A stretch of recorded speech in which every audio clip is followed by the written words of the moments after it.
자, 56페이지 보면 간판 실명제 여기서부터 할 차례죠. 지금 덥지만 뭐 사실은 가을이 오는 것 같지 않아요? 아침에 창문 열려 있으면 조금 약간 서늘하고 그래서 가을입니다 이제. 그래가지고 어제 저녁에 이렇게 애들 태우고 학원에서 데려올 때 보니까 유튜브에서 가을 이렇게 가을엔 편지를 하겠어요 뭐 그런 음악이 있잖아. 근데 그 부른 가수마다 다 이 맛이 틀리더라고.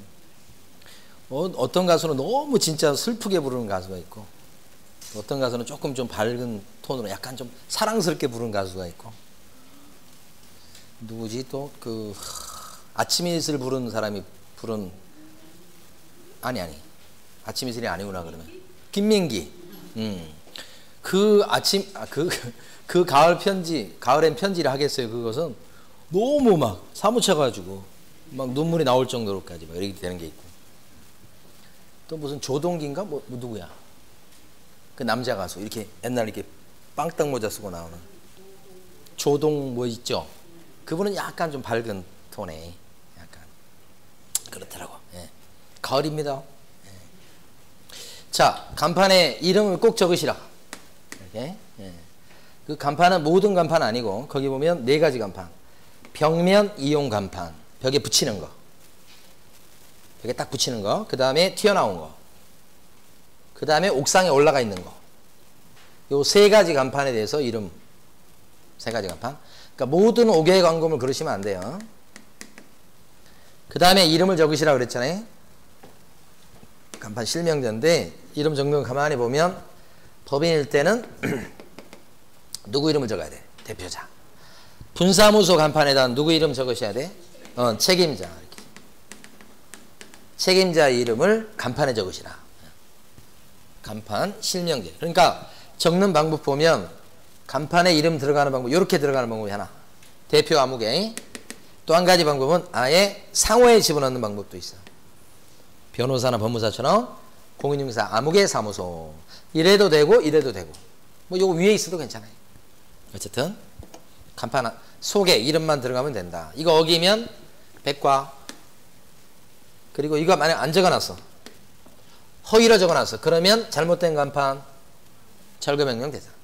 자진 철거 안 하면요, 이 간판입니다. 간판 대집행. 어느 법에 따라 대집행? 행정 대집행법. 자, 그러니까 만약에 키부동산이라 그러면 간판에다 이렇게 달아놨어요. 그러면 전화번호 되게 크게 해놨지. 이렇게 하고. 그런데 요 말이 여기에 들어가 있어야 된다는 뜻이야. 이거 다 없어도 괜찮아요. 근데 보통 상호를 크게 쓰겠죠. 상호. 그 다음에 전화번호 같은 게 보통 들어가죠. 그 다음에 이제 여기 지금 등록번호 안 나와 있네. 등록번호 있잖아요. 등록번호. 없어도 됩니까? 안 적어도 괜찮아요. 간판에 반드시 들어갈 거 뭐예요? 이거 빠지면 안 되는 거예요. 상호는 빠지면 돼야 한대. 이거 법적으로 괜찮아. 빠져도 돼. 그러니까 간판에 반드시 꼭 유일하게 집어넣으라고 하는 건 간판 실명 이름밖에 없어. 사장님 이름. 예? 이거 빠져도 괜찮아요. 이거 없어도 괜찮아요. 그게 간판 실명제예요. 그러니까 만약에 이 간판에다가 행운 공인중개사 사무소 이렇게 하고 이름 없잖아요. 사장님 이름 없잖아. 이러면 법 위반이에요 아니에요? 위반이면 X. 백과. 사장님 이름 빠져서 백과예요 이거. 그리고 잘못된 간판이니까 철거명령. 그러면 철거 안 당하려면 빨리 사장님 이름 집어넣어야 돼. 그 다음에 자진 철거 안 하면 뭐까지 갈 수 있다? 대집행. 법 위반이란 뜻이야. 요건 이름만 딱 집어넣어놨지. 요것은 법 위반이 아니고. 그러니까 과태료 제재 이런 거 없죠. 다만 이렇게 해가지고는 이게 부동산 사무실인지 알기 좀 힘들어서 실제 영업할 때는 힘들겠죠. 근데 법 위반은 아니에요. 이건요, 아예 간판을 안 달았어. 이것도 법 위반 아니에요. 간판을 설치할 의무가 있다 없다? 없으니까 간판을 아예 안 달아놨다는 점점점 표시입니다. 간판이 없어. 뭐라고 그래? 이름도 없겠지 여기. 그래도 괜찮아. 간판을 달았다면 이름은 꼭 들어갈 것. 사장님 이름은 그 뜻이에요. 그것도 법위반 아니야. 얘가 법위반이지. 자, 지금까지 봤던 이 간판 실명제하고 지금부터 보는 건 의미가 틀려요. 지금부터 보는 건 뭐냐면 표시 광고예요. 표시 광고. 광고라고. 간판도 광고하는 매체물이에요. 간판도 광고하는 데죠. 그런데 여기서 표시 광고할 때 이 표시 광고 요거는 간판 빼는 거야. 간판 빼고 나머지 광고를 얘기하는 거예요. 그러면 명함도 여기 들어갈 수 있어. 명함 광고잖아. 사실은.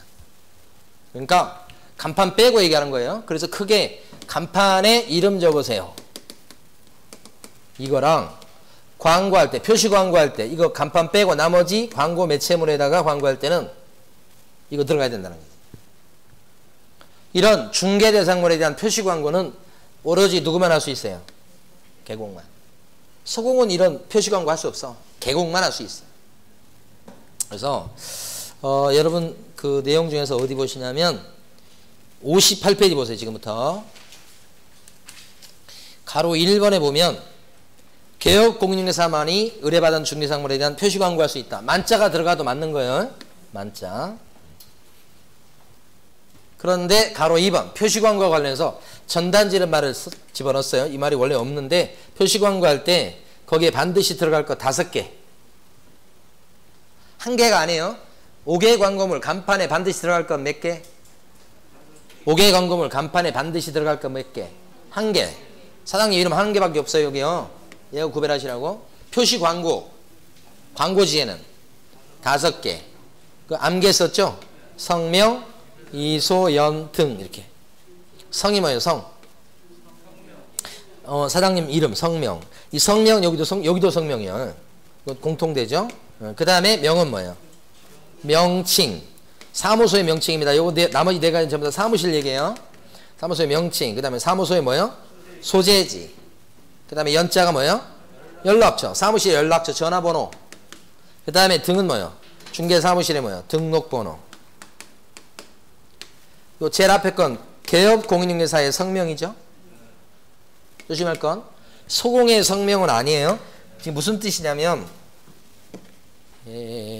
여기서 성명은 반드시 광고지에 들어가야 됩니다. 이 성명 있죠? 성명?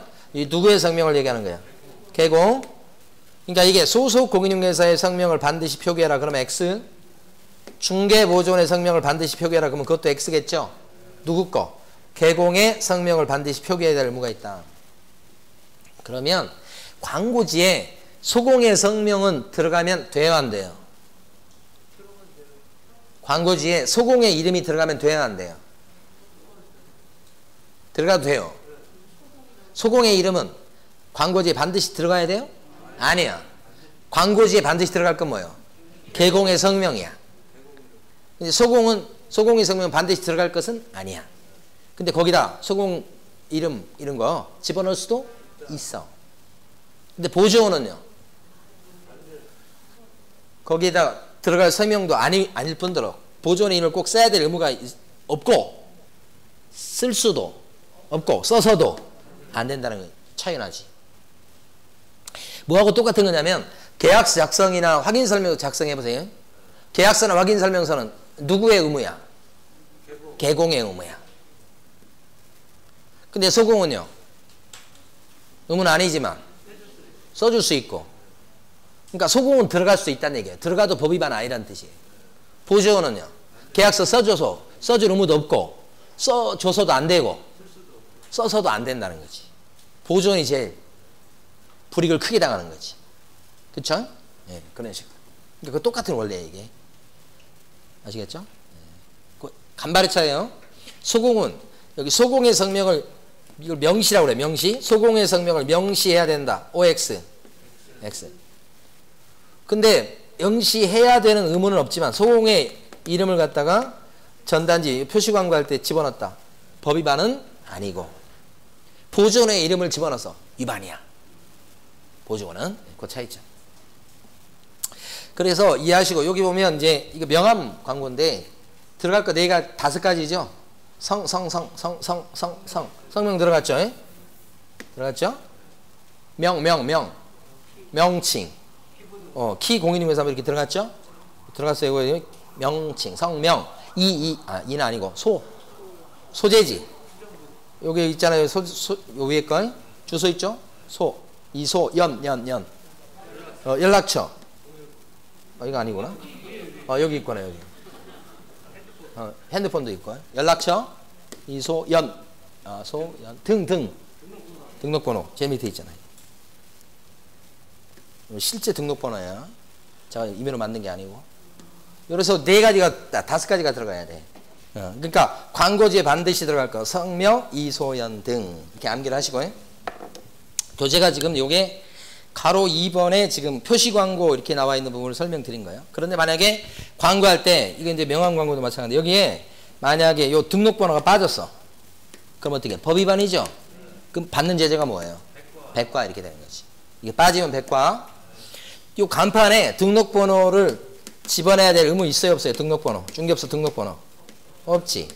등록번호 안 썼을 때 제재 받은 게 있을 수가 없지. 의무가 아니기 때문에. 간판에 이름, 사장님 이름이 들어가야 되죠. 근데 그게 빠졌어. 그러면 어떻게 해? 백과 이렇게 되는 거지. 그러니까 간판 실명제하고 표시 광고할 때 5개를 구별해 주셔야 돼요. 아주 중요한 거예요. 혼동 가능성이 대단히 높아요. 두 개를 쫙 나눌 수 있어야 돼. 그게 제일 핵심이에요. 그 다음에 밑에 가보시면 인터넷 표시 광고라고 나와요. 무시한 게 나오죠. 인터넷이란 말이 더 붙어. 광고 중에서. 그러면 인터넷 여기다가 매물 광고 하는 거야. 매물 광고 이거. 매물 광고. 그때는 들어갈 게 성명, 이소연 등 플러스 그 다음에 소명, 가격 등 해가지고 더 기작이 더 많아. 예, 인터넷 광고할 때는 그러니까 성명, 이소연 등은 그냥 여기도 무조건 들어가야 돼. 인터넷 광고할 때도. 그 다음에 거기에 소명, 가격 등인데 요 밑에 나와 있는 요것들이 있죠. 요것은 중개 대상물에 대한 거예요. 중개 대상물. 요 소재지가 뭐예요? 중개 대상 물건의 소재지요. 여기서 얘기한 소자는 뭐예요, 이게? 소재지예요, 이것도. 뭐의 소재지요? 사무실의 소재지, 사무소 소재지를 얘기하는 거예요, 이건 물건 소재지 달라요, 소자가. 면자는 뭐예요? 면적. 이거 무슨 면적이죠? 사무실 면적이 아니고 물건 면적, 물건의 면적이에요. 물건의 면적. 그 다음에 가격은요? 당연히 요 중개상물의 가격을 얘기하는 거예요. 그 다음에 등 이렇게 돼 있는데 등이 되게 많죠. 그래서 중개대상물의 종류, 연립주택이냐, 상가냐, 오피스텔이냐, 토지냐 이런 거. 그 다음에 거래 형태, 매매냐, 그 다음에 뭐 전세냐, 교환이냐 이런 거. 거래 형태. 이거 암기하실 수는 없어. 너무 많으니까. 그러니까 이런 게 있다라고 많이 보셔야 돼. 그 다음에 건축물이라면, 그죠? 이게 나중에 이제 그 협회 신문이 있죠. 협회 신문에서 요거에 대해서 쫙 그 지침을 이렇게 한 면을 다 해가지고 이번에 내놨더라고. 그러니까 나중에 여러분들이 이제 현업을 하시게 되면 그런 지침 같은 게 협회 신문에 나왔어. 그럼 딱 이제 하시고 읽어보면 대충 아는데 별 뾰족한 내용은 없어. 근데 이제 이게 자세히 나와. 한 면으로 썼으니까 되게 자세히 썼을 거 아니에요. 그러니까 협회에서 그런 정보를 주는 건 잘하는 거예요. 그런 거 딱 이제 스크립 해놨다가 필요할 때도 수시로 좀 읽어볼 필요가 있죠. 그러면 여기 건축물에 대해서 건축물이 있을 때만 얘기하는 거예요. 이거. 있을 때 총층수 들어보셔야 돼. 사용 승인 받은 날, 준공 떨어진 날. 그 다음에 방향도 적죠. 남향이다, 북향이다는 방향, 동남향이다 이런 거. 그 다음에 방이나 욕실의 개수, 방 3개, 욕실 3개 뭐 이런 거. 그 다음에 노란 게 중요한 거야. 입주 가능일. 입주 가능일. 이것 가지고도 이제 계약이 되고 안 되고 막 그러거든요. 그러니까 이 두 사람을 맞추니까 실무적으로 오면 들어온 사람과 나가는 사람이 그 날짜가 반드시 일치하지는 않아. 그걸 잘 조정하는 게 중개사 역할이기도 해. 예. 그 딱 어떻게 맞아 떨어지겠어. 이쪽은 빨리 들어가려고 이쪽은 늦게 나가려고 하면 안 맞잖아요. 그걸 조절하는 능력. 입주 가능일. 그 다음에 주차 대수. 이 지침을 보면 주차 대수가 총 주차 대수 1100세대. 요거 적어도 괜찮고요. 세대별 주차 대수를 적으셔도 괜찮아. 1.3대 이렇게. 응? 두 개 다 된다고 보고. 그 다음에 관리비. 여기 있다는 게 특징이지. 관리비. 이거 만약 관리비를 갖다가 요 인터넷 광고할 때 관리비 10만 원 그런데 이걸 안 썼어. 아예. 그 명시 안 했다고 그러고 표현해요. 명시 안 했다. 안 썼단 말이에요. 그럼 어떻게? 법 위반이죠? 어떤 제재 받게요? 똑같이 백과야. 아까 그 성명, 이소연 등 빼먹었을 때하고 똑같아. 예, 그래서 가로 3번도 보면 제목 밑에 뭐라고 돼 있어요? 백과 이렇게 돼 있죠? 그 다음에 그 암기 방법에서 약간 오류가 있어서 바로 잡겠습니다. 거기 보면 뭐라고 나오냐면 그 가로 3번에 동그라미 1번 밑에 암기 방법 보면 성명, 이소연 플러스 소면 가격 등이라고 돼 있죠? 거기에다가 이소연 다음에 등자 들어가야 돼요. 다시 한번 이소연 등 이렇게 등자 집어넣으시고 암기 방법에서 그 다음에 소면 가격 등 이렇게 소면 가격 등 되게 많은 거예요. 그죠? 그 중에서 특히 이제 밑에 내용 중에서 6번에서 가나 다에 해당되는 걸 많이 읽어보셔야 돼. 특히나 그 중에서도 입주 가능이라고 그 다음에 주차 대수 관리비 요 세 가지는 꼭 알아. 다시 한번 입주 가능일 주차 대수 그 다음에 또요 관리비 요 세 가지는 꼭 아셔야 돼요. 소면 가격 등 이렇게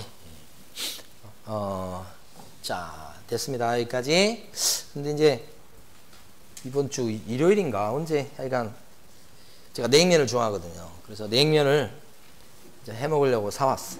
그래가지고 냉면을 끓여라 이렇게 하고 이제 저는 딴 걸 하고 있었거든요. 그랬더니 둘째 놈이 냉면을 끓이는데 라면 끓이듯이 끓이는 거예요. 미치겠어요.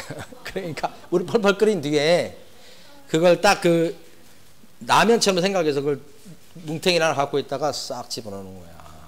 나중에 보니까 이제 막 크게 끓고 있는 거야. 아이고, 거기서 막 했는데 나 그래도 안 풀리더라고요. 야, 냉면은 라면이 아니다. 이제 앞으로는 알 거예요. 어떻게 해야 되는지. 예. 저도 잘 몰랐으니까 옛날에는. 제가 하도 냉면을 좋아하니까 저희 집에 가면 저희 어머님이 냉면을 끓이셔. 냉면을 하는데 그때 이제 냉면 어떻게 막 한다는 것도 그때 배우고 막 그래가지고 이제 하는데 참 맛있어요 냉면이. 예. 근데 이놈이 이제 나중에 저한테 좀 많이 해줄라나 모르겠어요. 둘째 놈이. 기대합니다. 자 여기 지금 보시면 그 소면 가격 등 이렇게 예? 성명 이소연 등 소면 가격 등 이렇게 기억하시라고요. 자 밑에 가시면 동그라미 3번에 보면 국토교통부 장관 나오죠. 그거 조금 보기 전에 어디 가시냐 60페이지 먼저 가보세요. 60페이지 보시면 가로 4번에 부당한 표시 광고라고 된 거 보이시죠? 가로 4번 보이십니까? 부당한 표시 광고다 이렇게 된 거예요. 중요합니다. 시험지에 무조건 나올 거예요. 여기서부터는 이제 액수가 세집니다. 500만 원 이하의 과태료예요. 그러면 부당한 표시 광고가 뭐냐? 내용이 엉터리인 거예요. 그래서 동그라미 기억번에 보면 박스 안에 중개대상물이 존재하지 않아서 실제로 거래를 할 수 없는 중개상물에 대한 표시 광고. 우리끼리 할 때는 뭐라고 그래요? 허위 매물 광고죠. 근데 시험지는 그렇게 안 나와. 지금 존재하지 않아서 어쩌고저쩌고 그대로 나와 기억번이. 많이 읽어주셔야 돼. 자, 가로 3번에 큰 별표 하시고 무조건 나오니까 뭘 익혀주셔야 돼? 기억, 니은, 디귿 이걸 익혀주셔야 돼. 니은번에 가보면 중개대상물의 가격 등 내용을 사실과 다르게 거짓으로 표시 광고하거나 거짓 광고. 이게 내용을 거짓으로 광고한다는 거예요. 허위 매물 광고하고 어떻게 달라요? 거짓 광고는 그죠? 중개대상물로 나온 거야. 중개해줄 수 있는 물건이야. 근데 그걸 내용 자체가 거짓이라는 뜻이고 그 관련 내용이. 근데 허위 매물은 뭐예요? 있지도 않은 매물을 있는 것처럼 광고를 해놨다는 얘기지. 완전히 틀리죠. 그래서 기억 니은번 그 다음에 니은번의 둘째 줄 사실을 과장되게 하는 표시 광고 이렇게 되어 있어요. 과장 광고 과장되게 하는 거. 그래서 우리끼리는 그냥 과장 광고라고 했어요. 그런데 동그라미 디귿번이 뭐냐? 대통령령에 구체적으로 또 정해놓은 거예요. 그러니까 디귿번 내용이 나올 가능성이 높아. 첫 번째요. 중개대상물이 존재하지만 실제로 중개의 대상이 될 수 없는 중개상물에 대한 표시 광고 이렇게. 그러니까 이게 무슨 얘기냐면 매물로 나오지도 않는 건데 있어 그 물건이 있는 물건이요. 몇 동 몇 호가 있는 물건인데 중개업소에 나온 적이 없어. 근데 그걸 나온 것처럼 올려놓는다 이 말이에요. 자, 첫 번째 두 줄 그대로 나올 겁니다. 전부 다 500과라는 뜻이요. 두 번째 거 중개대상물이 존재해 이번에도. 근데 실제로 중개할 의사가 없는 중개대상물에 대한 표시광고 이렇게. 그러니까 실제 중개대상물이 존재하고 의뢰해서 중개업소에 나왔어. 그런데 그거 지금 팔아줄 의사가 없어. 그런 거란 말이에요. 이것도 이제 일종의 이제 거짓 광고로 보는 거예요. 그 다음에 세 번째 보면 중개대상물의 입지 조건이나 생활 여건, 가격 및 거래 조건 등 중개대상물의 선택에 중요한 영향을 미칠 수 있는 사실을 그 다음에 중요한 거예요. 빠뜨리거나 은폐하거나 축소하는 방법으로 소비자를 속이는 표시 광고 이거죠. 이것도 뭐예요? 거짓 광고 중에 하나 들어간다고 봐요. 그러니까 끝이 중요해요. 은폐하거나 축소하거나 빼먹는 거예요. 이것도 뭐예요? 거짓 광고. 전부 다 뭐예요? 500과. 그러니까 앞에하고 좀 차이 나는 거죠. 앞에는 어떻게 돼요? 앞에는 100과가 되는 건 뭐죠? 중개할 의사가 있고 정상적인 물건이고 내용도 다 정상적인 걸 얘기해요. 근데 문제는 뭐냐면 명시해야 될 걸 빼먹은 거고, 두 번째 경우는 뭐예요? 내용 영털인 거지. 내용 자체가. 이게 부당한 표시 광고예요. 이건 500과. 형식이 잘못된 거예요. 형식이. 광고할 때 이거 정상적인 물건인데 형식이 잘못돼서, 그러니까 아까 얘기했던 뭐 성명, 이소연 등 플러스 소명, 가격 등 뭐가 빠진 거야. 주체 대수가 빠졌어. 그 자체는 100과예요. 이렇게. 주차 대수를 갖다가 예를 들어서 주차 대수를 갖다가 세대별 예를 들어서 한 대 될 수 있다고 했어. 근데 나중에 보니까 0.5대야. 그러면 여기로 가버려. 내용 자체가. 그치. 거짓 광고에 들어갈 수 있지 않겠니? 이게. 그래서 이렇게 되면 500과가 되고. 아니, 주체 대수를 아예 안 적었어. 집어넣어야 되는데. 그럼 100과지. 그거. 100과냐 500과냐 잘 구별하시라고요. 형식이 잘못됐어. 명시할 걸 명시 안 했어. 100과. 내용 영털이야. 그럼 뭐요? 500과. 자, 했습니다. 그 다음에 넘어가셔서 밑에 가시면, 그거 하기 전에 이거 봐야 돼요. 모니터링. 요새 이거 모의고사 이거 계속 나오더라고. 인터넷 표시 광고에 대해서 감시 감독하는 게 필요하죠. 여러분 교재는 어디 보시냐면 58페이지에 보시게 되면 58페이지로 다시 넘어오십니다. 58페이지 가로 3번에 동그라미 3번입니다. 동그라미 3번 큰 별표. 자, 이 인터넷 표시 광고에 대해서 모니터링을 할 수 있다. 누가요? 국장이 할 수 있습니다. 등록관청 아닙니다. 이게 핵심 중에 핵심. 국장이 모니터링 할 수 있다. 감시할 수 있다. 그러면 어떤 걸 모니터링 할 수 있느냐. 두 개인데 명시사항을 위반했는가. 집어넣을 걸 집어넣냐. 성명, 이소연 등 소명, 가격 등 명시할 것 들어갈 게 다 들어갔냐 이 말이지. 두 번째는 부당표시 광고인지 아닌지, 즉 내용이 엉터리냐 이걸 따져보는 거지. 들어갈 게 다 들어갔냐 이 두 가지를 모니터링. 뭐가 관련해서? 인터넷 표시 광고예요. 그래서 동그라미 4번 보면 이러한 인터넷 모니터링을 위해서 필요한 때는 정보통신 서비스 제공자한테 관련 자료의 제출을 요구할 수 있다. 정보통신 서비스 제공자 그러면 KT 이런 데다가 내가 모니터링 할 테니까 자료 좀 내봐라 라고 요구할 수가 있다. 누가요? 국장이. 동그라미 3번, 4번 이런 거 알아두셔야 되고, 특히 동그라미 3번 오른쪽 가시게 되면 국토교통부 장관은 직접 모니터링을 할 리가 없죠. 그래서 동그라미 5번 보시면 오른쪽 페이지에 법이 정한 기관에 뭐예요? 뭐 할 수 있다? 위탁할 수 있다. 위탁해서 할 겁니다. 그 위탁 받을 수 있는 기관이 박스에 나와 있는데 모르셔도 괜찮아요. 그 다음에 동그라미 6번 국장은 업무 위탁기관에 이거 대신 해주는 기관에 예산을 갖다가 지원할 수 있다. 또 돈 모니터링 하려면 돈 들어간다고 그러겠죠. 그 지원할 수가 있다. 자, 또 지금부터 중요합니다. 동그라미 7번, 8번, 9번 세 개 묶으시고 중요 표시. 모니터링이 두 개입니다. 하나가 기본 모니터링이 있고 또 하나가 수시 모니터링이 있어요. 자, 기본 모니터링은 언제 하는 겁니까? 언제? 분기별로 하는 거. 분기별로. 분기 그러면 세 달에 한 번씩이죠. 이게 기본 모니터링. 수시 모니터링은 언제 합니까? 국토교통부 장관이 필요하다고 한 달 할 때 하는 거니까 수시로 하는 거예요, 사실은. 예, 그러면 기본 모니터링과 요 수시 모니터링 두 개를 잘 구별해서 바꿔서 낼 거니까 여기를 별표하시는데, 기본 모니터링과 관련해서 가만 보면 언제 하는 거냐와 관련해서 반기별로 기본 모니터링 한다. 반기별 하면 OX, X. 반기 그러면 어떻게 돼요? 6개월에 한 번씩에 반기는 분기, 반기 잘 구별하셔야 돼. 매년 그러면 돼야 안 돼요, 이거? 매년도 아니고 뭐요? 분기별로 자주 하는 거예요. 3달에 한 번이니까. 그죠? 그래서 기본 모니터링, 기본. 그래서 분기. 어? 근데 잘 보세요. 기본 하면 반대로 하면 뭐예요? 본기인데 반기는 아니야. 요 분기야, 분기. 기본, 분기, 기본, 분기. 기본, 본기, 분기. 에?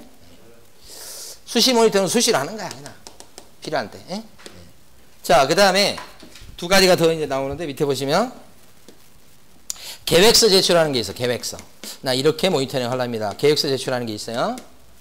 자, 요 기본 모니터링은 매년 12월 31일까지 다음 연도에 모니터링 계획서를 제출하도록 돼 있어요. 언제까지네요? 12월 31일까지. 기본 모니터링이 12월 31일. 근데 이거 봤을 때 조심할 게, 이건 분기별로 모니터링을 하는데 계획서는 1년에 한 번 내요. 아시겠죠? 그래서 이거 매년 그렇게 생각하시면 안 돼요. 12월 31일까지 뭐 한다고요? 계획서 내. 여기 수시 모니터링은 계획서 제출합니다. 이것도 어떻게 내겠어요? 이건 당연히 수시로 내는 거지. 이건 수시로 할 거니까 이거 어떻게 내라고 할 수 없잖아. 이거 또 계획서를 제출하긴 해요. 갑자기 이제 우리가 모니터링 해야 되겠다. 이거 모니터링 좀 해봐야 되겠습니다. 너무 이제 이게 과장 광고가 많습니다. 그러면 뭐요? 그때 계획서 내가지고 이렇게 하겠다고 하는 거예요. 이것도 수시지. 이 말이 없어도. 그 다음에 결과 보고서. 이번은 이제 끝에 모니터링 했더니 이렇게 결과 나왔습니다. 보고서 제출하는 게 나오겠죠? 보고서를 이건 어떻게 내겠어요? 기본 모니터링은 분기가 종료한 때부터 30일이죠? 30일이라는 숫자 기억하셔야 돼요. 30일. 근데 수시 모니터링은요, 모니터링 업무가 끝나면 업무 완료일부터, 업무가 종료된 때부터 수시로 하는 거니까. 이거 며칠? 15일이지. 그러니까 수시 모니터링 15일 내에 보고서 내는 거예요. 기본 모니터링은 며칠? 30일 이렇게 되지. 요 세 개를 잘 구별해 주시고, 시험 문제 낼 때 여기 핵심이라고 보이고 요거 잘 바꿔서 낼 가능성이 높아요. 됐습니다. 자, 중요한 거 지나갔습니다. 지금 요거 잘 정리해 두셔야 돼. 자, 그래서 이제 다시 한번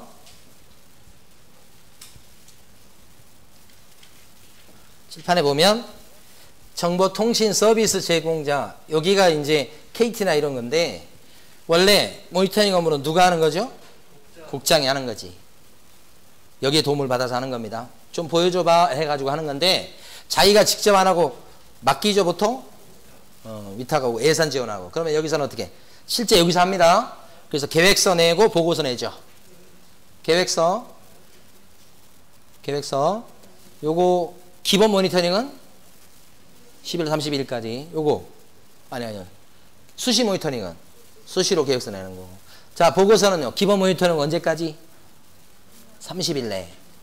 기본 모니터링 30일 내. 수시 모니터링은 15일. 그거 기억하셔야 돼요.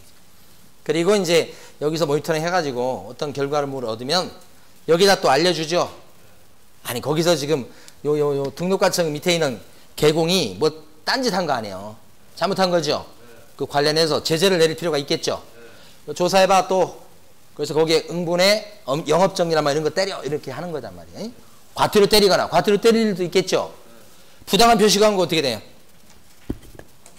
여기가 개공이잖아.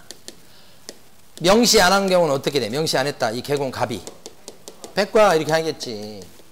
그 다음에 부당한 표시 광고, 개공이 부당한 표시 광고를 해서 거짓 광고를 해서 이렇게 되면 어떻게 해? 500과 이렇게 되겠지. 너 등록과정 너가 좀 해봐 이렇게 하는 거지. 이렇게 해서 이렇게 이런 구조예요. 근데 기본적으로 모니터링은 누구의 업무요? 국장. 등록관청 아니고. 자, 그 다음에 밑에 가시면 60페이지 네모 4번에 간판 철거 사유. 자, 암기해 보시죠. 철이 배치다. 이렇게. 철이 배치다. 이제 빨리 암기해 봅니다. 철이 배치다.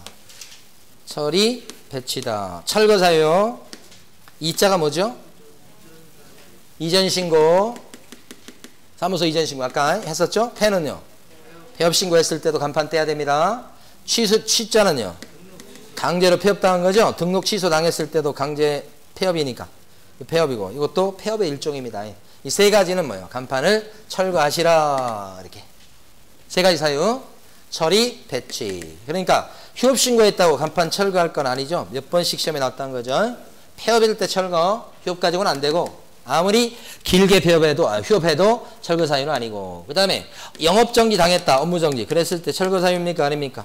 아니고, 업무정지도 철거 사유 아니고, 이것도 아니고. 자, 처리 폐지 꼭 기억하시고. 근데 이런 사유가 발생하면 이전 신고했다 그러면 언제까지 간판을 철거하시라? 10일 이내 아니고 지체 없이 철거. 이거 주의하셔야 되고, 만약에 간판을 철거 안 합니다. 안 하고 버팁니다. 그럼 어떻게 돼요? 대집행한다. 어느 법에 따라서? 행정 대집행법에 따라서 대집행할 수 있다. 지금 여기서 중요한 것은, 여러분이 꼭 적어 놓을 것은, 이런 철거 사유에 해당되는데 철거 안 했다 그랬을 때 이렇게 대집행까지 갈 수 있잖아요. 자, 이때 100만 원 이하의 과태료 사유냐 이 말이지. 폐업해놓고 간판을 철거 안 했어요. 백과입니까? 아니라는 거예요. 과태료가 없어요. 이건 그냥 대집행 사유가 되고, 안 떼내면 대집행 사유만 되는 거지 관련해서 과태료가 없어요. 이거 주의하셔야 돼. 다음 주에 꼭 또 나올 거예요. 이게 다시 한번 이거 써주세요. 백과 아니다. 지금 네모 4번에 가로 1번 철거 사유 있죠? 철거 사유 밑에다가 백과 X라고 꼭 적어두시고. 출제됐어요. 최근에. 100만 원 이하의 과태료 사유가 아니다. 그럼 어떤 사유예요? 대집행 사유예요. 그냥. 보통 대집행할 때 철거 명령이 먼저 나오죠. 근데 등록관청이 철거 명령 안 하고 바로 대집행합니다. 왜냐? 이게 철거 명령으로 보는 거예요. 법에서 철거 사유로 써놨잖아요. 그럼 철거해야 된다는 거지. 법에서 이미 명령을 내린 거지. 안 지켰죠? 그럼 바로 대집행 들어가요. 과태료도 없어요. 바로 대집행 들어간다는 거. 과태료 사유 아닌 거 꼭 알아두셔야 됩니다. 자, 그 다음에 이제 오른쪽 페이지 가시면 게시 의무. 사무실에 걸어두게 돼 있는 서류 4개. 어떻게 암겼죠 우리가? 개등, 보고, 자요. 이렇게 암겼던 거죠. 개등, 게시할 서류다. 이렇게 하는 거죠. 개등, 보고, 자요. 등이 뭐예요? 등록증, 원본이에요, 사본이에요? 원본. 만약에 분사무소다 그러면 분사무소 경우는 뭘 걸어놔야 돼요? 신고 확인서 원본이다. 분사무소인데 등록증 원본을 게시한다고 하면 틀려요. 분사무소일 때는 뭐예요? 신고 확인서. 이렇게. 일반적인 사무실은 뭐예요? 등록증 원본. 이거 3번 해도 틀립니다. 그 다음에 보는 뭐예요?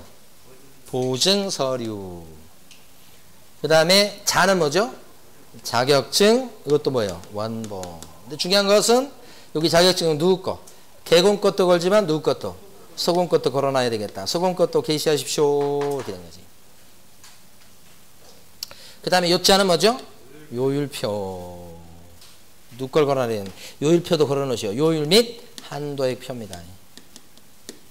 자, 게시할 거 이렇게 4가지 꼭 기억하시고. 개등, 보고자요. 그러면 게시해야 될 서류 중에 보면 이 4가지는 반드시 걸어주게 돼 있어요. 그런데 실무교육 수료증 들어갑니까? 걸어놔야 될 서류는 아니에요. 걸어놨다고 법 위반은 아닌데 실무교육 수료증은 게시할 서류에 들어가지 않는다. 또 이거요. 사업자 등록증 있죠. 여기 2번이나 출제됐어요. 사업자 등록증도 걸어놓긴 해야 되는데 관련 부가가치세법이나 여기에 따라서 걸어놓을 것이지 중개사법상에 게시할 의무는 없어요. 그래서 이게 X가 되는 거예요. 실제 가면 사업자 등록증 걸고 해야 돼요. 근데 중개사법상에 게시 의무가 있는 게 아니다. 이 뜻이에요. 요거 꼭 주의하시고요. 자, 위반하면 과태료. 이거 뭐 쉽고. 그 다음에 명칭 사용, 밑에 보시면 명칭 사용 금지 의무. 이거 뭐냐면 아닌 자가 써먹는 거야. 아닌 자가. 그죠? 그러니까 세 가지가 있는데 너무너무 쉬워요 이건. 개업 공인중개사 아닌 자가 공인중개사 사무소, 부동산 중개 또 비슷하게 썼다. 아닌 자가 쓰면 어떻게 돼? 처절하게 복수한다고 그랬죠. 1항 1반. 요즘 변호사 그 로톡인가? 그것 때문에 지금 야단이 나죠. 근데 그것도 이제 변호사 법에서는 그렇게 해도 괜찮아요. 법 위반 아니에요. 근데 지금 기사 나온 걸 보니까 변호사 협회의 내부 규정은 어긴 게 돼요. 그래서 징계한다는 거예요.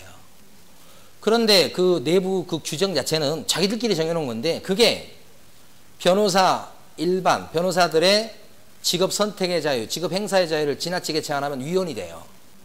그래서 지금 500명 징계하겠다고 그랬을 때 그 징계 당하는 사람은 뭔 소리냐, 이게 왜 징계 사유가 되냐, 이 규정 자체가 잘못됐다고 나라에 따질 수 있어요. 그럼 법무부나 이런 데서는 그 로톡 그 업무 자체가 법 위반 사항은 아니라고 얘기하잖아. 그런데 변호사 단체에서 그렇게 하는 것은 뭐예요? 자기들 밥그릇을 지키려고 하는 거예요. 만약 거기서 로톡으로 막 변호사들이 가입하기 시작하게 되면 이제 변호사들끼리 처절한 싸움이 시작되는 거예요. 서로 이제 부동산 중개 사무실하고 똑같아. 부동산 중개 사무실이 직방이나 다방이나 거기다 매물 올리죠. 똑같이 변호사들이 이제 거기 로톡에다가 변호사 사무실 광고를 거기다 하는 거야. 광고비를 주고. 그러면 거기서 이제 잘 보이는 곳에 변호사 광고가 올라가면 그렇게 올라가도록 하려면 광고비를 또 많이 줘야 되겠지. 그러면 그 로톡은 돈을 그렇게 해서 버는 거야. 그러니까 그 자체는 무슨 뭐 변호사법 위반이나 그렇게 되지는 않는 것 같더라고. 저도 뭐 들어서 그냥 얘기하는 건데. 그러니까 거기도 이제 전쟁이 벌어진 거지.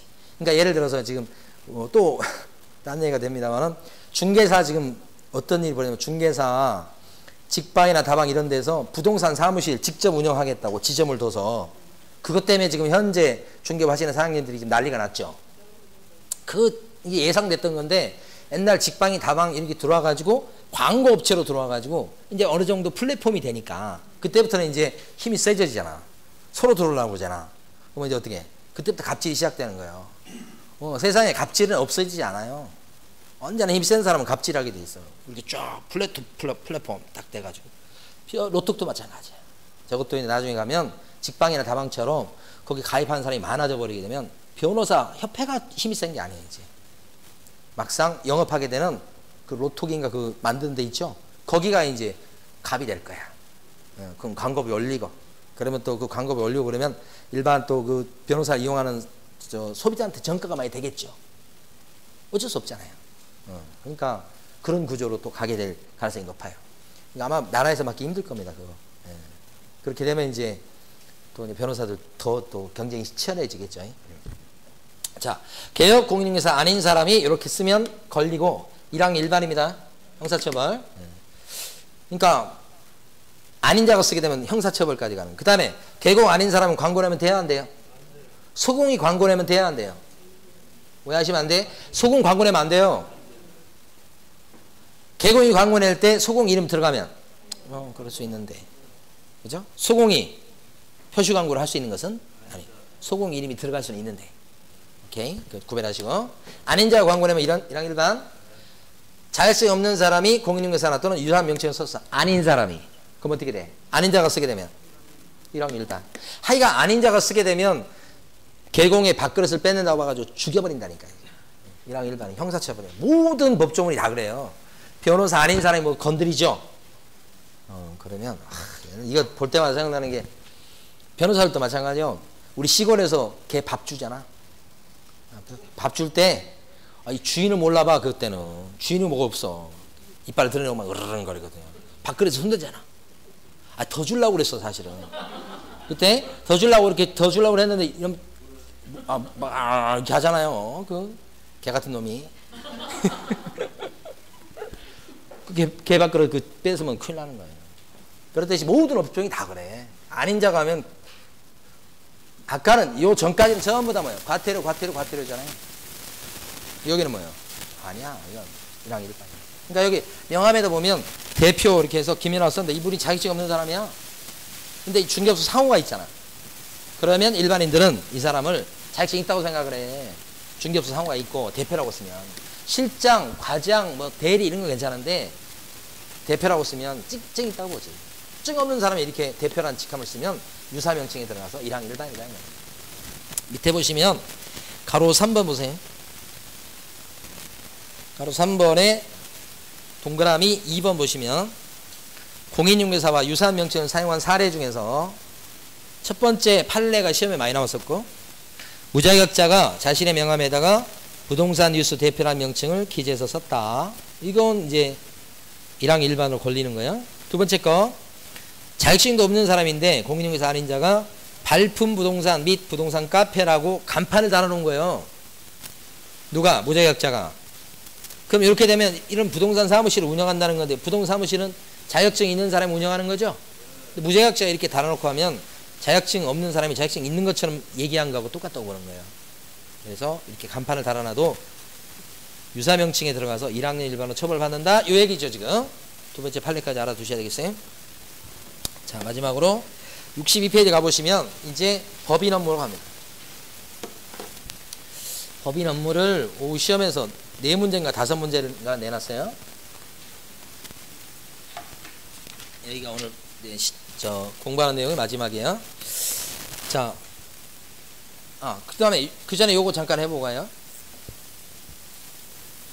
빼먹을 뻔했네. 오후 시험에서 이걸 한 문제로 내놨어요.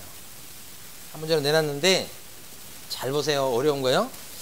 자, 요거 법 위반이에요, 안 해요?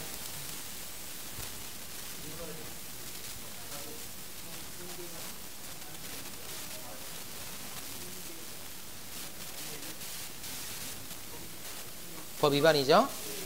명칭이 잘못됐죠. 중개란 말 들어가줘야 되잖아. 중개사무소 뭐 이런 게 들어가야 되잖아요. 없잖아요. 요게 법 위반. 그럼 백과 철거명령 뭐도 될 수 있어. 대집행. 우리가 지금 관심 갖는 건 대집행에 관심을 갖고 있는 거예요. 지금 이게 간판일 때 그렇게 되는 간판일 때, 간판이 아니면 철거명령이나 대집행은 나올 수가 없어요. 철거명령이나 대집행은 전부 다 간판일 때 나오는 얘기야. 자, 두 번째 거. 법 위반해야 안 해요? 왜요? 사장님 이름이 없잖아 이게. 그러면 이것도 간판 실명제를 어긴 거죠. 그러면 이거 뭐예요? 백과 철거명령 대집행. 행정 대집행법에 따라서 대집행하는 거 두 개 다. 자, 세 번째. 법 위반해야 안 해요? 요거. 왜 위반해요? 벌써 봤어요? 여기 부동산 중개 요거 명칭은 잘못된 거 없어? 사장님 이름도 들어갔어? 잘못된 거 없어. 그런데 아닌 자가 쓴 거예요. 이게 1항 1반이죠. 그런데 이 간판은 어떻게 아닌 자가 써놨기 때문에 이 간판 자체가 법 위반 간판이에요. 그래서 이건 뭐예요? 철거명령. 그 다음에 또 뭐예요? 대집행 들어가지. 이것도 아닌 자가 써놓은 것은 이것 자체는 문제가 없는데 아닌 자가 쓰게 되면 역시 잘못된 간판이야. 법 위반 간판, 법 위반 간판, 법 위반 간판. 이게 전부 다 뭐예요? 철거명령, 대집행. 여기에다가 뭐가 있냐면 아까 처리 패치가 있죠. 처리 패치 얘는 뭐예요? 철거명령은 별도로 없어. 이건 뭐만 들어가? 대집행. 처리 패치는 바로 뭐로 들어가요? 대집행. 그렇죠? 이거 백과, 이것도 백과 다 개공이니까 1항 1반. 여기는 뭐예요? 이전 신고, 폐업 신고, 등록 취소. 이건 백과? 아니고. 철거명령? 아니고. 대집행만 들어가지. 간판 지금 뗄 걸 안 떼고 있으니까. 응? 바로 대집행. 백과도 없고 철거명령 필요 없어. 이거 철거 사유가 철거명령이야. 그래서 이때는 대집행 바로. 그러니까 철거해야 될 경우, 대집행하는 경우를 보면 네 가지가 되죠. 하나, 둘, 셋, 넷. 대집행은 네 가지. 됐어. 자, 62페이지 갑니다. 자, 62페이지. 방금 전에 했던 거 쉬운 게 아니에요. 나중에 이해 안 되신 분은 동영상 돌려보시고 꼭 정리를 해 두시기 바랍니다. 자, 중개법인 업무. 이거 암기를 해보죠. 바로. 거기 지금 보면 62페이지에 있는 거, 62페이지 보면 7가지 업무 있죠. 제일 처음에 나와 있는 거 중개업이죠. 본업. 법인 업무 두 번째 어떤 업무죠? 임대 관리해 주는 거. 다른 말은 뭐라고 그래요? 관리 대신해 준다. 임대 관리업. 그 다음에 관리 대행업 이런 것들이 법인 업무. 근데 뭐에 대해서 임대 관리를 해줄 수 있는 거냐? 상업용 건축물하고 또요 주택. 주택에 대해서 임대 관리. 뭐 원룸이라든지 오피스텔 같은 거, 다가구 원룸 이런 거에 상업용 건축물, 상가나 뭐 이런 거 있죠. 이거에 대한 임대 관리 이런 것들도 법인 업무에 들어간다. 그런데 그 조심할 게 뭐냐면 상주 두 가지에 대해서 임대 관리할 수 있으니까 하나는 뭐요? 상업용 건축물. 또 하나는 뭐요? 주택이니까 공업용 건축물에 대한 임대 관리. 이렇게 하면 법인 업무가 돼야 안 돼요? 농업용 창고 시설에 대한 임대 관리. 법인 업무가 돼야 안 돼요? 안 되고. 그죠? 또 한 가지는 여기서 임대 관리업을 할 수 있다는 거지 부동산 임대 사업 자체를 할 수 있다는 게 아니죠. 그러니까 임대업 X예요. 요 최근에 나왔는데 또 나올 겁니다. 다시 한번. 주택에 대한 임대업이다 그러면 법인 업무가 돼야 안 돼요? 안 되고. 주택에 대한 임대 관리업은 되고. 구별할 줄 아셔야 돼요. 임대업은 월세 들어오는 거, 임대 관리해주고 이거 월급 받는 거 이건 의미가 틀려요. 여기 특히 더 중요해요. 요 두 개 잘 구별하시고. 그 다음에 세 번째 업무가 뭔가 부동산 컨설팅이죠. 이 이용에 대한 컨설팅, 이용, 개발에 관한 컨설팅 세 가지 기억하셔야 돼요. 이용, 개발, 또요 거래에 관한 컨설팅. 이용에 대한 컨설팅, 개발에 관한 컨설팅, 거래에 관한 컨설팅 이렇게 세 개. 그러니까 개발 컨설팅 먼저 아시겠죠? 농지인데 어떻게 개발하는 게 나을지 거기에 대해서 절차를 다 알아봐 주는 거예요. 그리고 대신해 주는 거예요. 이게 개발 컨설팅. 뭐 이용에 대한 컨설팅은 이제 어떻게 이용하면 좋겠느냐 뭐 이런 거에 대한 컨설팅이고, 거래에 관한 컨설팅은 뭐냐면 토지거래 허가구역, 토지거래 허가구역에 들어가는데 그 거래하고 싶다 이거예요. 사고 싶다 이거예요. 그럼 절차가 어떻게 되느냐 이걸 대신해 준다고. 거래 컨설팅이라고 봐야 돼. 세 가지. 근데 이때는 누구를 대상으로 하는 거죠? 법인 업무인데 누구를 대상으로 해서 이용, 개발 및 거래에 관한 컨설팅이에요. 이 상담이 컨설팅이에요. 뭐에 대한 컨설팅이죠? 부동산에 대한 컨설팅이에요. 혹시나 또 이런 출제원들이 부동산 아니고 붙자 빼고 동산 그럴 수 있어요. 동산에 대한 컨설팅 그러면 안 돼요. 동산이 아니고 뭐요? 부동산이에요. 그때 이때 누구를 대상으로 하는 거예요 이거? 일반 의뢰인을 대상으로 하든 아니면 개공을 대상으로 하든 아니면 지나가는 일반인을 대상으로 하든 누구를 대상으로 해도 괜찮아요. 그러니까 부동산 컨설팅은 대상 고객이 제한이 없어. 부동산 컨설팅은 싹 법인 업무에 들어간다고요. 요거 조심하시라고요. 부동산 컨설팅이다 그러면 손님은 누구 해야 돼? 아이 누구라도 좋아. 누구를 손님으로 하든 다 법인 업무야. 요게 동그라미 3번. 오른쪽에 보면 대상 고객에 대한 제한이 없다고 그러잖아요. 써져 있잖아. 손가락 표시. 내놨다니까 그러네. 내놨을 때 그 시험 볼 때까지는 기억하려고 노력하시겠죠. 그러면 그러다가 기억하게 되니까. 자, 부동산 개발업입니다. 법인 업무에 들어가야 안 들어가요? 개발업 안 들어갑니다. 개발에 관한 뭐요? 상담업이 들어가. 컨설팅이. 개발 컨설팅을 할 수 있다는 거지 개발업 자체를 할 수 있다는 게 아니에요. 그래서 이것도 기출 지문이에요. 이것도. 그 다음에 이제 네 번째가 주거 중개 의뢰인의 의뢰에 따른 손님의 부탁에 따른 도배나 이사업체 소개 등 주거 이전에 부수되는 용역의 알선이다 그랬죠. 이렇게 해보세요. 그래서 핵심 포인트는 도배나 이사업체를 소개시켜 주는 것이 업무라는 거예요. 손님들이 도배업체나 이사업체 좀 소개시켜봐요. 지금 도배해야 되겠어요. 포장이사 해야 되는데 괜찮은데 소개시켜봐요. 그거 소개시켜 줄 수 있다는 거예요. 법인이. 그 뜻이에요. 근데 그거 같은 말로 뭐라고 그러냐면 주거 이전에 부수되는 용역. 이게 뭐예요? 주거 이전과 관련돼서 부수된 용역이 뭐예요? 용역. 몸 쓰는 거잖아요. 그게 바로 도배하고 이사 이런 거예요. 용역이. 그 용역의 뭐예요? 알선이죠. 그러니까 도배업체나 이사업체의 알선이란 말이에요. 그러니까 이 위에 있는 표현과 밑에 있는 여기 표현은 같은 말이에요.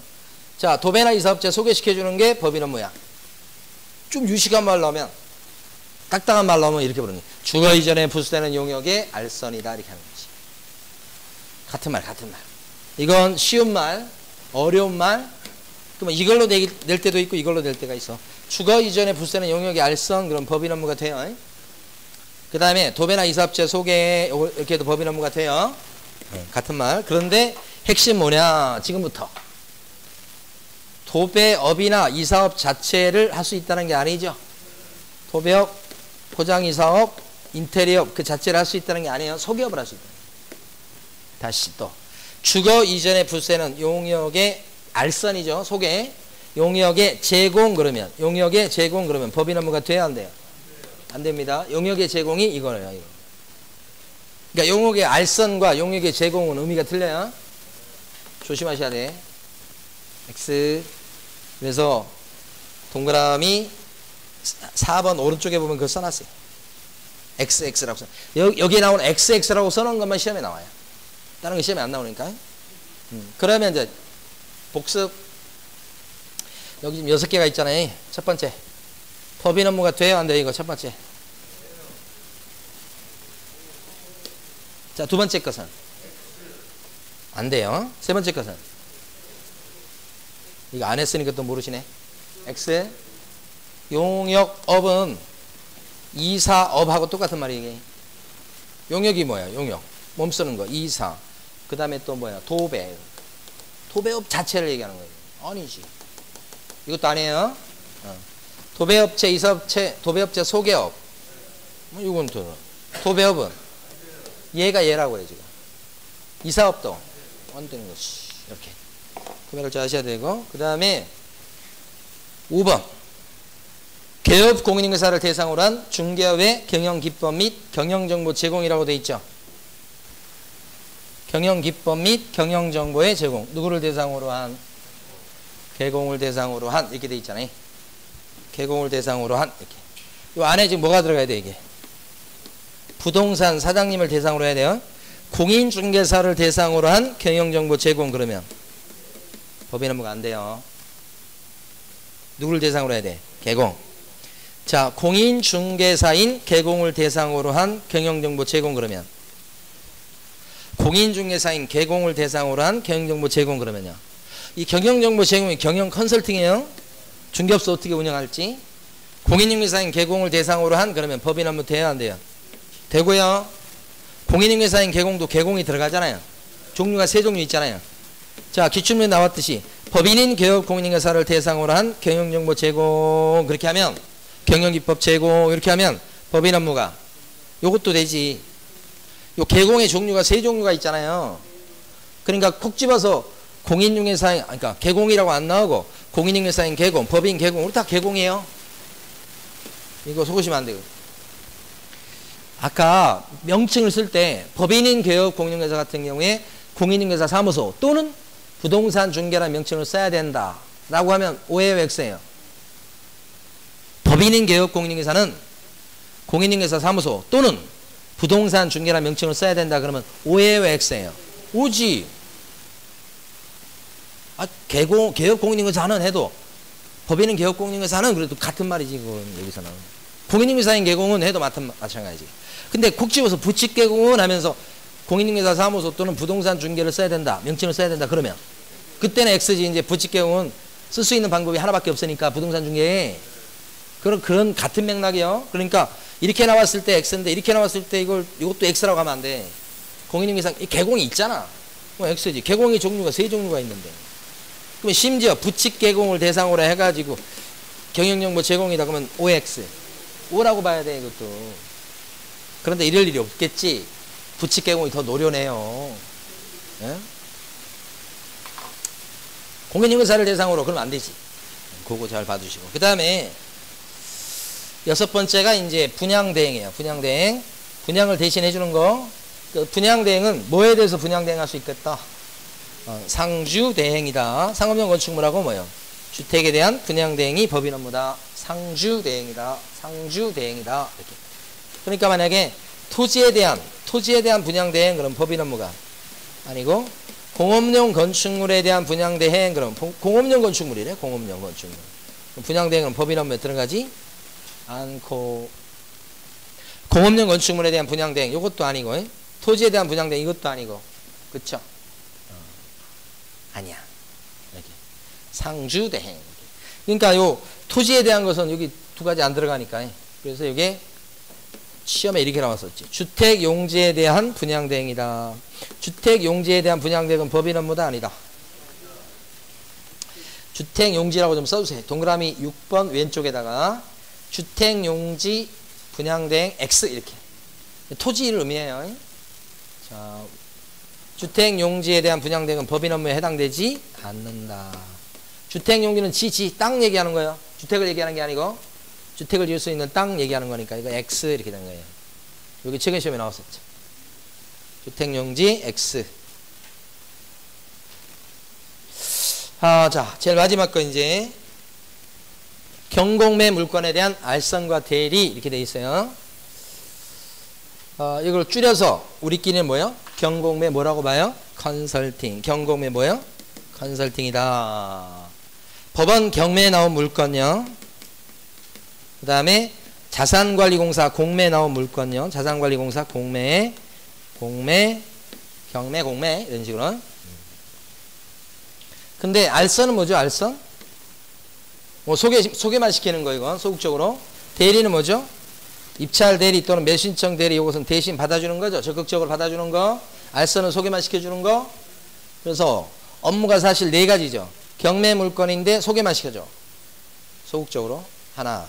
경매 물건인데 받아주는 거. 둘. 셋째. 공매에 나온 물건인데 공매 물건은 많지 않아요. 공매 물건인데 뭐예요? 소개.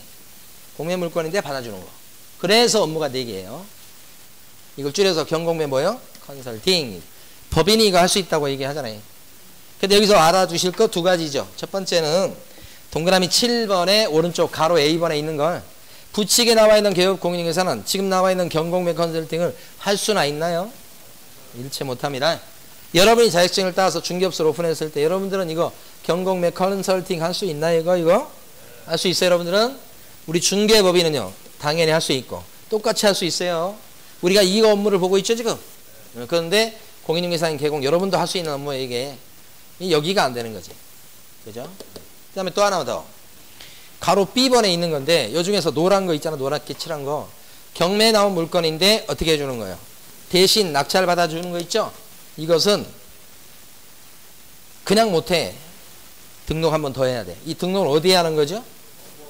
법원에 등록하는 거. 여기 등록관청에 등록한다고 생각하시면 큰일 나요. 등록관청에 등록하는 게 아니고 어디에 등록하고 할 수 있다? 법원에 등록하고 할 수 있다. 법원에 등록해야 할 수 있다 말이에요. 이게.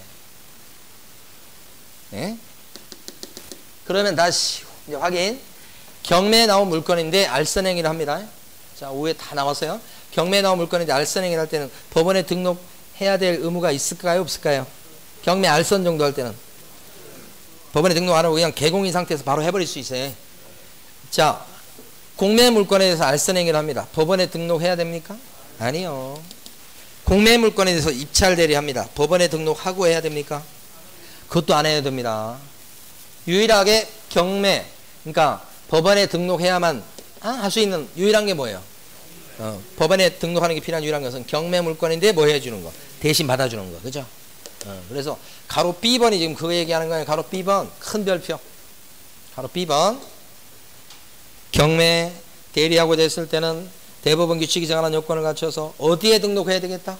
형광펜 법원에 등록해야 되겠다. 등록관청 그러시면 안 돼. 어디에 등록?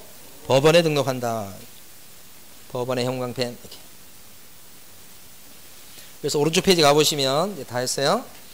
동그라미 1번 동그라미 2번 묶으시고 출제 영순위 경매 알선 그죠? 공매 알선 이런 것들은 법원에 등록할 필요 없다가 동그라미 1번 동그라미 2번이 특히 중요하죠. 공매 알선이다 공매 대리다 그래도 법원에 등록할 필요가 없어요. 유일하게 법원에 등록해야만 할 수 있는 건 뭐예요? 경매 대리만 그렇다. 그래서 이제 그러면 14조에 나와 있는 법인 업무를 이제 암기를 해봐요. 여러분이 암기를 해야 될 문제 어떻게 돼요? 자, 14조개사 중이 관상을 보니까 큰 도시를 경영할 분인데 현재는 경공매 뭐 하고 있어요? 컨설팅 하고 있다. 자, 중개업이 본업. 그 다음에 관자가 뭐죠? 관리를 대행해 준다. 관리 대행업이다. 다른 말로 뭐예요? 임대관리업이다. 뭐에 대해서 임대관리업을 해줄 수 있죠? 상업용 건축물과 주택, 상주 대행이다. 임대 사업을 할 수 있는 건 아니고, 그 다음에 상자는 뭐죠? 컨설팅. 뭐에 대한 컨설팅요? 부동산에 대한 컨설팅, 이용에 대한, 개발에 관한, 거래에 관한 컨설팅이죠. 이때 대상 고객은 제한이 없죠. 도자가 뭐죠? 도배나 이사업을 할 수 있다는 게 아니고, 이사업체 뭘 할 수 있다? 소개업을 할 수 있다. 주거 이전에 부수된 용역에 알선을 할 수 있다. 같은 말. 도배업이나 이사업 자체를 할 수 있다는 게 아니고, 경영 컨설팅. 누굴 대상으로 하는 거죠? 개공을 대상으로 하는 거다. 개공. 계급 공인중개사를 딱 대상으로 하니까 이 컨설팅하고 이 컨설팅은 달라요. 부동산 컨설팅은 대상 고객이 제한이 없어. 다 좋아 다. 근데 경영 컨설팅은 중개업소 사장님들, 경영 컨설팅은 중개업소 사장님들. 그 다음에 분자는요. 분양 대행. 역시 대행자 나왔으니까 뭐예요? 상주 대행. 특히 토지는 빠진다는 거예요. 그 다음에 경공매 컨설팅. 여기 알선도 있고 대리도 있고 이렇게 되지. 자, 여기서 7가지 업무를 암기해 두시는데, 자, 밑에, 자, 63페이지. 이제, 조금만 더 하고 이제 수업을 마치겠습니다. 그 정리해서, 63페이지 정리해 보시면 동그라미 3번이에요. 3번이 뭐냐면 이거죠. 여기 나와 있는 7가지만 할 수 있고, 나머지는 중개법인을 할 수 있다, 없다? 없다. 그래서 중개법인은 대부업을 할 수 있을까요, 없을까요? 없다. 이런 거죠. 중개법인은 운송업 할 수 있나요? 없습니다. 도배업 할 수 있나요? 없습니다. 감정평가업 할 수 있나요? 없어요. 14조에 안 나오는 것들이죠? 그럼 할 수 있다, 없다? 없다. 근데 이걸 안 지키고 해버리면 어떻게 됩니까? 법 위반이죠? 그때 받는 제재가 뭐예요? 임등치. 그 오른쪽에 지금 동그라미 3번을 지금 한 거예요. 동그라미 3번. 여기까지 정리했죠? 간혹 시험에 나옵니다. 임등치 요게. 14조에 벗어나는 걸 법인이 해버리면 임등치 이렇게 된다고요. 그 다음에 두 번째 정리 있죠. 두 번째 정리. 중간에 있는 박스에. 자, 요거 하고. 칠판 보시면. 이 7가지 업무 중에서 중개활동에 해당되는 건 딱 하나밖에 없어요. 중개업만 중개활동입니다. 얘만. 그러니까 이거 해주고 받는 돈이 중개보수 복비죠. 이 중개보수에 대한 법정 한도가 있어요, 없어요?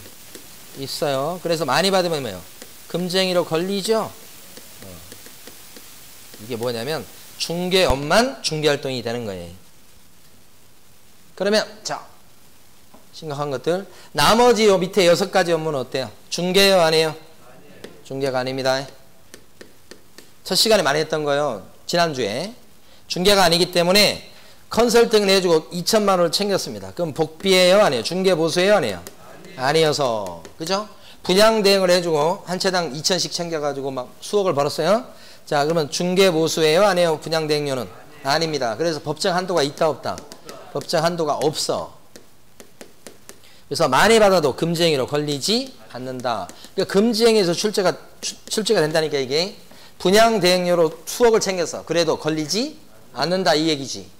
그래서 그 박스에 보시게 되면 중개냐 아니냐가 지금 OX 돼 있죠? 이것만 중개.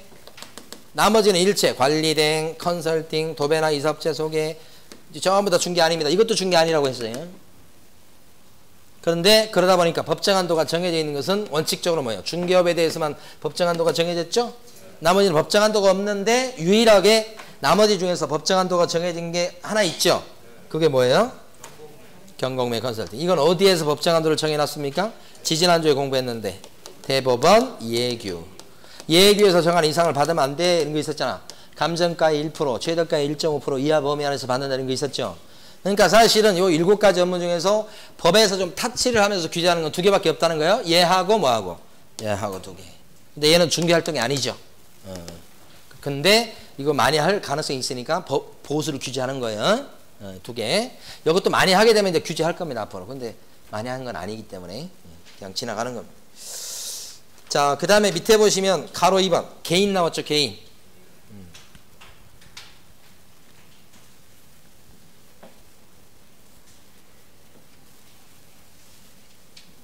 칠판에 보시면 법인은 이거 딱 정해졌어요. 7가지. 근데 개인은요. 어때요? 어떤 일 할 수 있을까? 개인은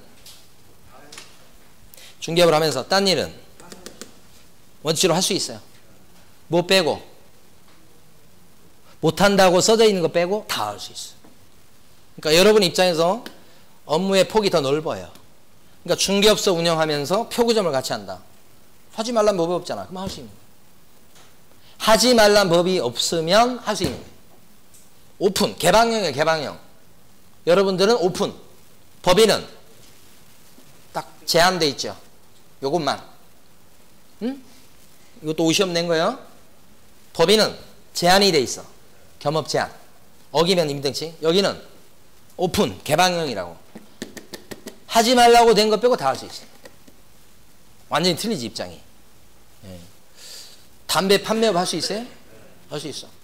로또 할 수 있어. 이렇게 된 거지. 자격 요건만 갖춘다면 하지 말라는 거 빼고. 여기서 하지 말라고 된 것 중에 대표적인 게 뭐가 있어요? 부칙 개공이 뭘 못한다? 경공매 컨설팅 하면 죽인다. 그죠? 그거 빼고는 다 할 수 있어. 법에서. 그러니까 하지 말라는 거 빼고 다 할 수 있다. 이렇게 해서. 이렇게 하다 보니까 자, 여기로 돌아갑니다, 이제. 법인 업무죠. 공인중개사인 개공. 여러분들은 법인 업무를 몽땅 할 수 있나요? 몽땅 할 수 있지. 법인하고 똑같이 할 수 있어요. 그거 이외에 또 할 수 있어요, 여러분들은. 이거 말고 또 할 수 있다고. 막지 않는 한. 두 번째. 부칙 개공은 여기 나와 있는 7가지 업무를 할 수 있어요? 몽땅 할 수 있어요? 뭘 못해? 제일 마지막 걸 못해. 그러니까 부칙 개공도 여기서부터 여기까지는 할 수 있죠. 근데 뭘 못해? 부칙점으로서 못한다고 써놨기 때문에 부칙 개공은 이거 못하는 거죠. 이거 빼고는 다 할 수 있죠. 그러면 여기서 결론. 이제 식사하시도록 합니다. 여기 위에 요 6가지 업무 있죠. 여기는 모든 개공이 할 수 있다. 그러면 OX 6번까지는 모든 개공이 할 수 있다. 그러면 오지. 법인 개공, 여러분들 공인 개공, 부칙 개공도 여기까지는 할 수 있으니까 얘만 못하지. 그러니까 모든 개공이 할 수 있죠. 위에 6개 업무는 이건 모든 개공이 할 수 있다. 그러면 X죠. 늘상 나오는 게 여기잖아. 모든 개공이 할 수 있는 거 요거 X. 나머지는 할 수 있고. 이렇게도 구별할 줄 아셔야 돼. 그래서 제가 지금 칸으로 나누는 게 3칸으로 나눠놨단 말이에요. 그래서 됐습니다. 여기까지 해가지고 63페이지까지 봤습니다. 식사를 맛있게 하시고 2시 20분부터 시험 보도록 하겠습니다. 네, 수고 많으셨습니다.